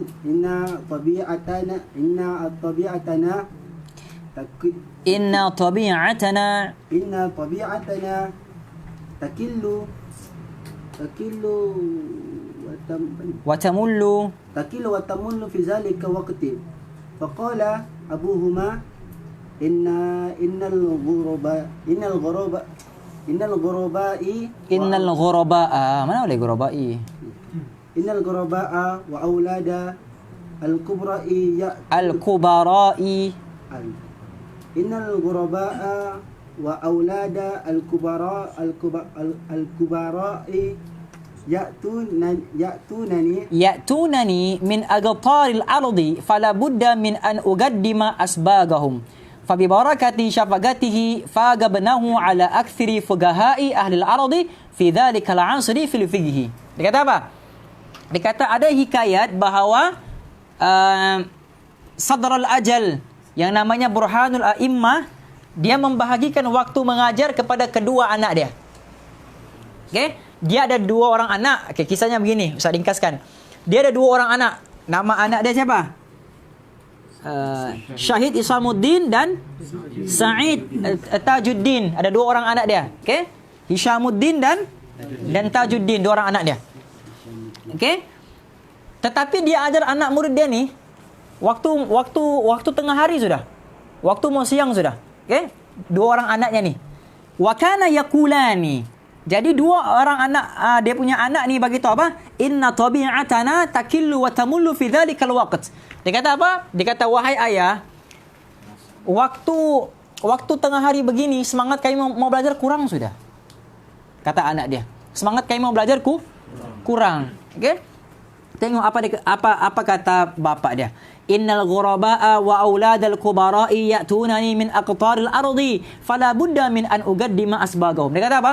Dia kata para ghuraba, okey? Orang-orang yang musafir dipanggil. Okey? Orang-orang yang musafir, kemudian anak-anak pembesar datang kepada aku daripada pelbagai penjuru.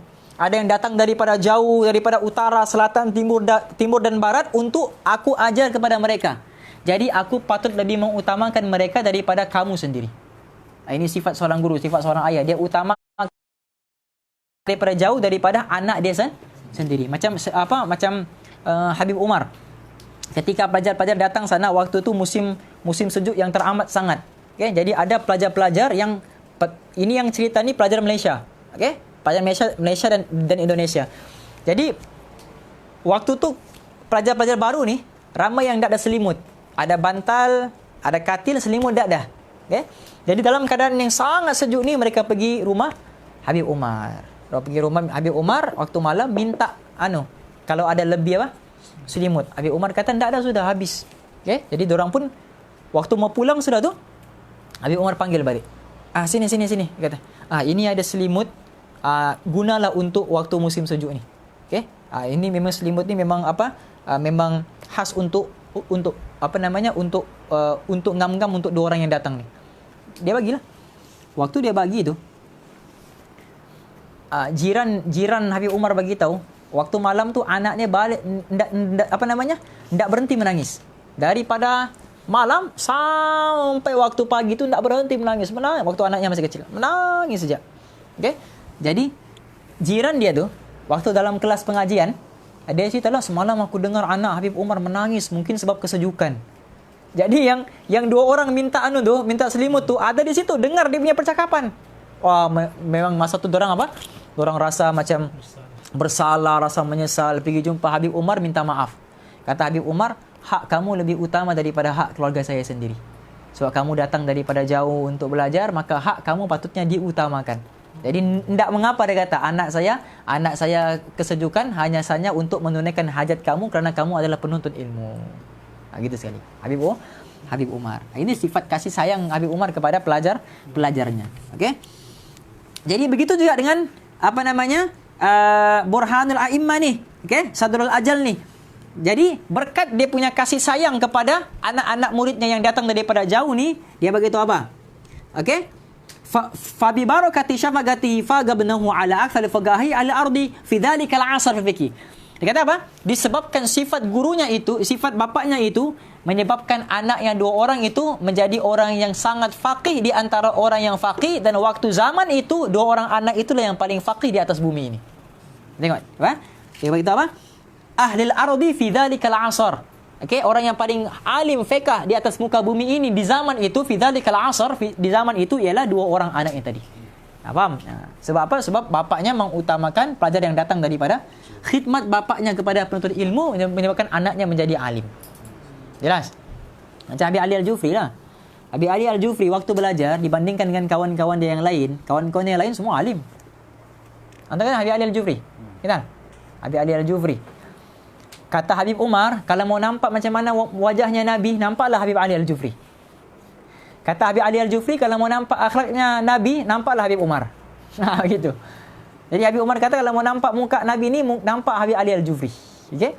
Habib Ali Al-Jufri ni, dia waktu belajar, dia bukan antara golongan orang-orang yang pandai. Habib Ali Al-Jufri ni, dia orang kaya. Okay? Bapaknya pembesar Habib Ali Al-Jufri. Di dalam kelas, kawan-kawan yang lain melebihi dia. Kawan-kawannya orang alim apa semua. Guru dia ni, guru Habib Ali Al-Jufri ni, selalu suruh dia pergi membeli. Habib Ali Al-Jufri. Pergi beli sana, pergi sana, pergi sini. Sampai Habib Ali Al-Jufri kata, wahai guru, saya cemburu dengan kawan-kawan saya.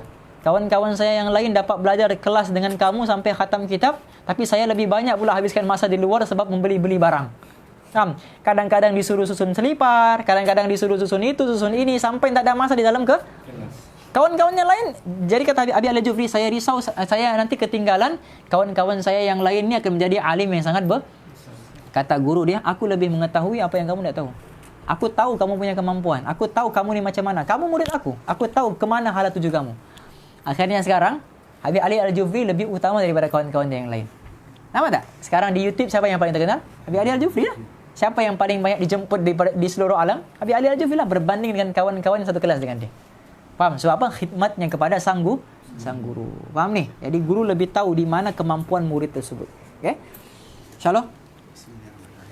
وينبغي ألا ينازع أحدا ولا يخاصمه لأنه يضيع أوقاته قيل المحسن سيجزى بإحسانه والمسيء سيكفيه مساويه. Okey. وينبغي ألا ينازع أحدا ولا يخاصمه لأنه يضيع أوقاته. Hendaklah orang alim itu tidak bertikai, tidak berbalah dan memusuhi orang lain, kerana hal itu hanya akan menghabiskan dia punya masa, buang masa saja, buang waktu. Okey, gila al-muhsinu sayujza bi ihsanihi wal musii'u sayakfihi musawihi. Kata-kata mutiara sebut apa? Orang yang berbuat baik akan dibalas dengan kebaikannya, dan orang yang berbuat jahat akan menanggung segala kejahatannya. Insyaallah. Sikit lagi. أنشدني الشيخ الإمام الأجل الزاهد العارف ركن الدين محمد بن أبي بكر رحمه الله تعالى المعروف بإمام خواهر زاده المفتي رحمة الله عليه قال أنشدني سلطان أنشدني سلطان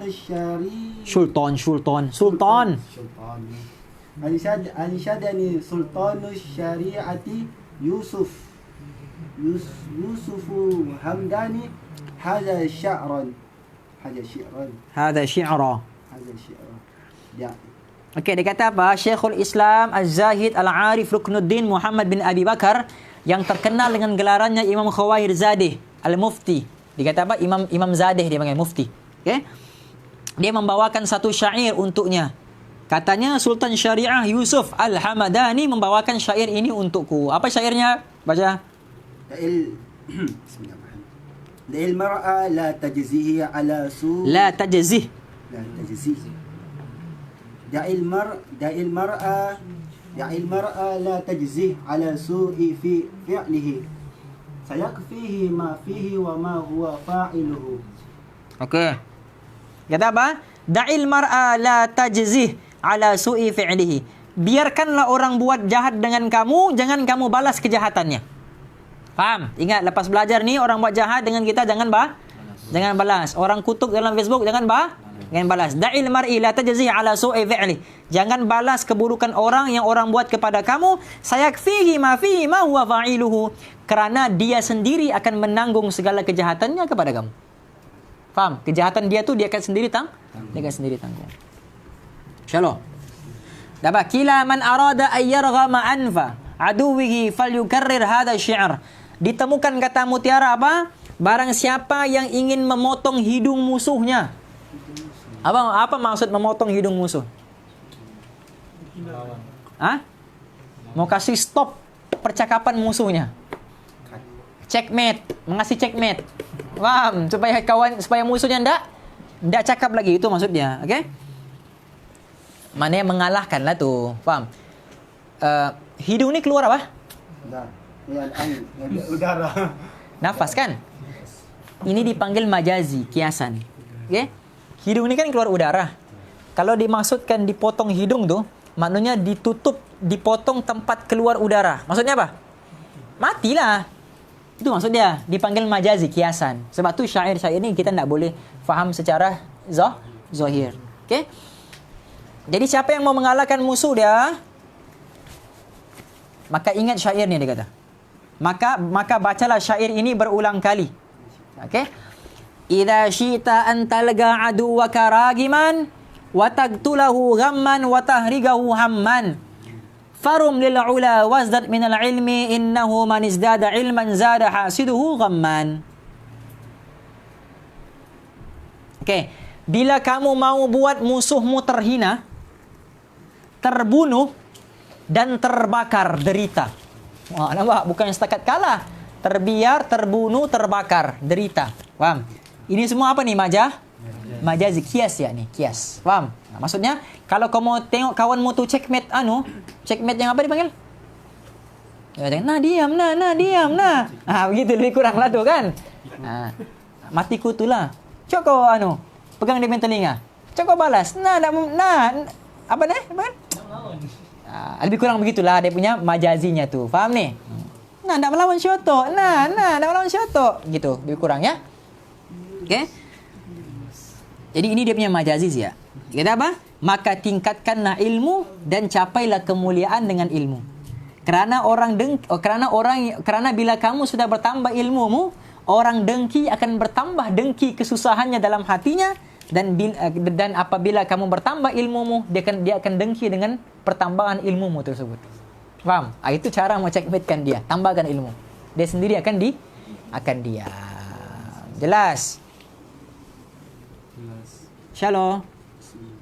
كلا عليك أن تشتغل بمصالح نفسك لا بقهر عدوك فإذا أقمت مصالح نفسك تضمن ذلك قهر عدوك وإياك والمعادة فإنها تصدعك وتضيعك أوقاتك. Okey. Qila ada lagi perkataan disebutkan apa? Alaika an tashtagila bi masalih nafsik la bi gahri aduwik. Dia kata apa? Sibukkanlah dirimu mementingkan maslahat dirimu. Okey, mementingkan maslahat dirimu, kepentingan dirimu, bukan sibuk dengan mengalahkan musuhmu. Faham ni? Ini sibuk berdebat di Facebook, macam mana muka skala dia ni ya? Macam mana muka skala dia ni ya? Faham? Jangan, biarkan dari situ. Faham ni? Kerana bila kamu telah membangun maslahat dirimu, maka disitulah bermulanya kekalahan musuhmu. Faham? Bukan kalah musuh ni bila kamu kalahkan dia, itu tidak. Dengan kamu banyakkan ilmu. Okay?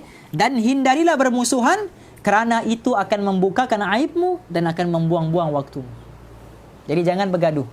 Akan buang masa dan juga akan membuka aib. Biarkanlah. Antum sudah belajar kan? Da'il mar'a.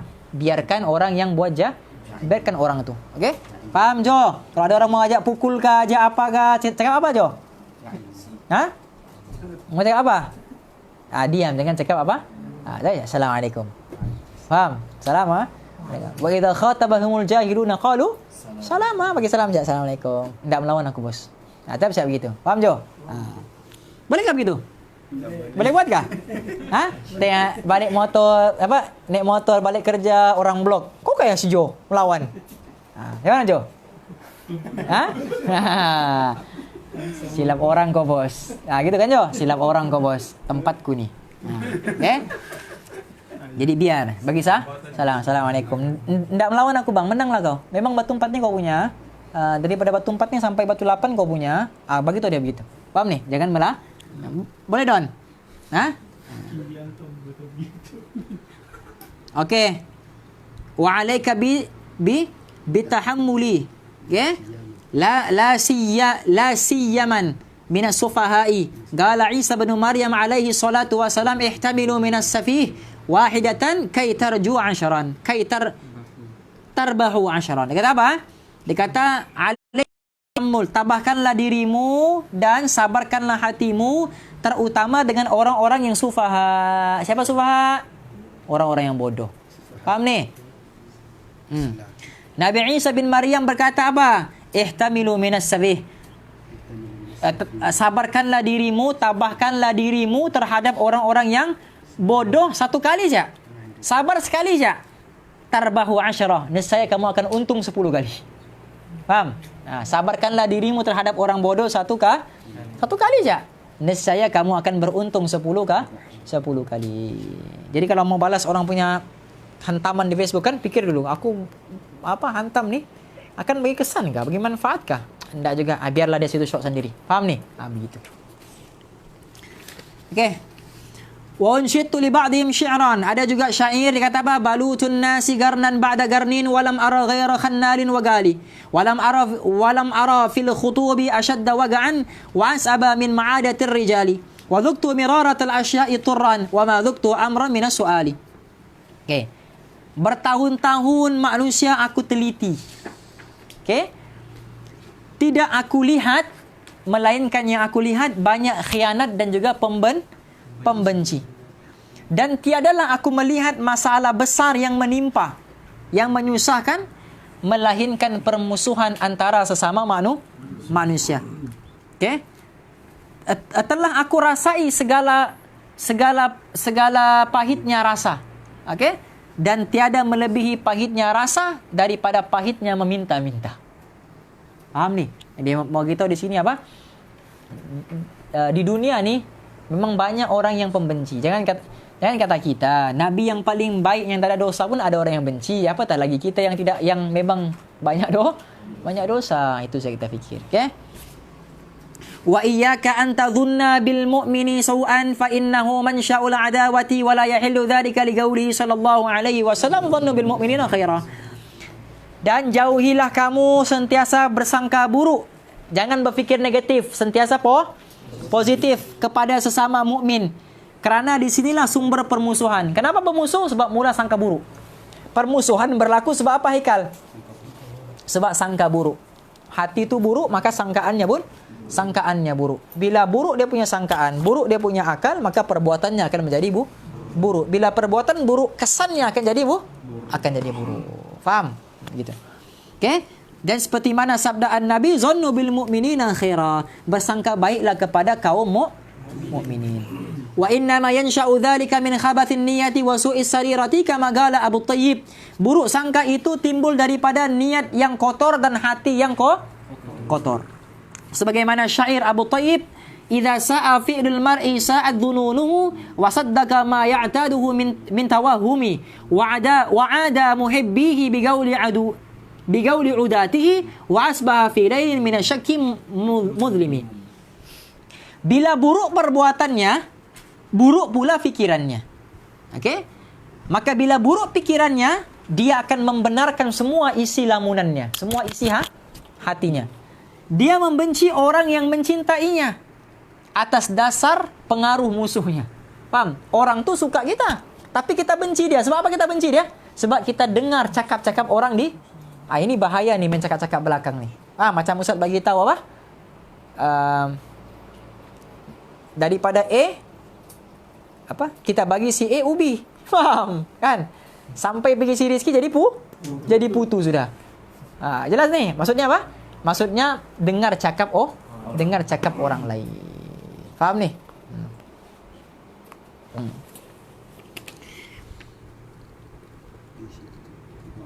Wa asbaha fi lailin min asyakki mudhlamin. Maka dia pun duduk di dalam keraguan gelap gelita. Wa unshitu li ba'dihim tanaha 'anil qabihi wa la turaddah wa man awlaitahu hasanan fazidhu satakfa min aduwika kullu kaidin idza kada al-aduwwu fala takidhu. Okey? Buanglah perbuatan jelek, buanglah perbuatan kotor dalam hatimu, jangan engkau fikiri. Maksudnya perbuatan-perbuatan buruk, sangkaan-sangkaan buruk buang, jangan terlampau banyak difikir. Okey? Kepada siapa engkau berjasa, maka tambahkanlah lagi jasamu kepada dia. Maksudnya orang yang berbuat baik dengan kita, kita buat lebih baik daripada apa yang dia buat baik dengan kita. Okey? Kerana apa? Bila kita banyak buat jasa dengan orang, kita akan dilindungi daripada semua muslihat-muslihatmu musuh. Okey? Jadi bila musuh sudah mula untuk bergaduh, fala takidhu, maka jangan kita peduli tadi. Yang Ustaz bagi tahu tadi tu. Faham ni? Jom. Kalau orang mau bergaduh, so kita jangan Okey, last. Wa unshitu li Syekh al-Amid Abil Fathi al-Busti Dhul agli la yaslamu min jahilin yasumuhu dhulman wa i'natan falyakhtaris silma ala harbihi wal yalzamil insata. Okey? Orang berakal tidak akan lepas daripada orang yang bodoh. Faham ni? Orang yang bijak ni, orang yang pandai ni, dia tidak akan lepas daripada orang yang bodoh, daripada orang yang zalim, dari orang yang mau memusuhi dirinya, sebab dia pandai. Faham? Sebab dia bijak. Bila dia bijak, ramai orang yang akan musuhi dia sebab dia bijak. Okey?